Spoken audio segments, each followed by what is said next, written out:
Joining us now, former Washington, D.C. detective, Fox News contributor Rod Wheeler in San Bernardino. Rod, good to see you. And former NYPD detective Tom Ruskin.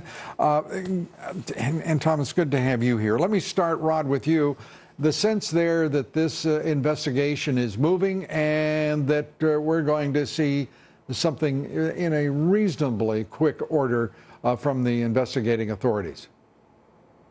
That's exactly what the sense is, and I've been here all day long today in San Bernardino speaking with law enforcement officers, investigators, as well as some of the neighbors of the suspects. And I can tell you that the investigators, Lou, they're aggressively pursuing multiple leads. You know, just because the two suspects were killed yesterday, that doesn't mean that the investigation is over. As a matter of fact, Lou, real quickly, just so that you and the viewers know, I was just up at the residence of the two suspects, and you know what I saw? The FBI, their crime scene search technicians brought a new crew of individuals to continue to do a grid search outside the home. So that clearly goes to show you that they're aggressively pursuing more leads. There's a police chief there who's, again, I think has done a remarkable job in San Bernardino.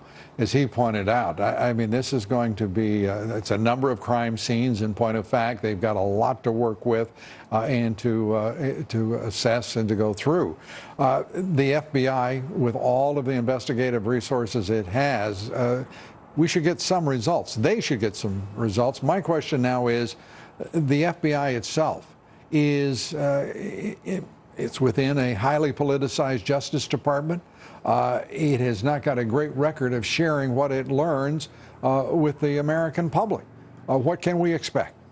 We can expect the FBI to do the investigation, to at least bring to conclusion or to some kind of results what the investigation reveals, not only to the Justice Department and the AUSA, who's handling this case, but also to local law enforcement. So local law enforcement and the FBI can work in tandem. Now, the FBI is going to have to go overseas to foreign countries because these people traveled to foreign countries. So, you know, what they learn there or what their agents on the ground in those continents are determining is going to be important to this investigation as well. And we're likely to learn, are we not, Rod, something more about San Bernardino, Redlands, the environment and the context for this, because there is a significant number of Muslims who live there, and there's going to have to be an investigation that goes well beyond the services center where the massacre occurred.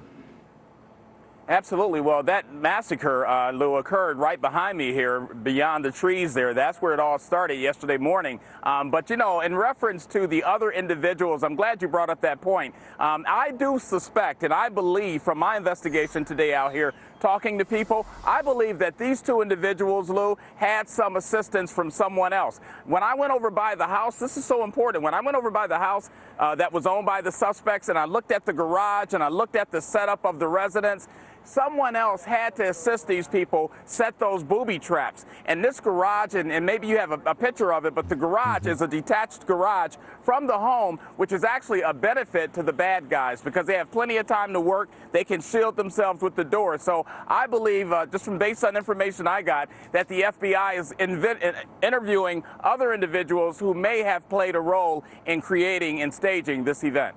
Tom Ruskin was nodding as you were saying that. Tom, your thoughts? My thoughts are, Rod's absolutely right. This is going to be a very intense investigation.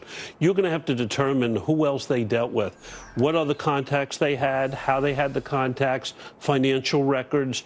You're going to have to look into all these things. Now, from reports today, they said they were getting a lot of packages. How were those packages paid for? What she did? Was she working? We don't know any of this yet, but hopefully investigators are following these leads and will determine how these things came about. All right. Tom Ruskin, thanks so much. Rod Thanks Wheeler, for having me. There in San Bernardino. Thank you very much, Rod. Thank you, Lou.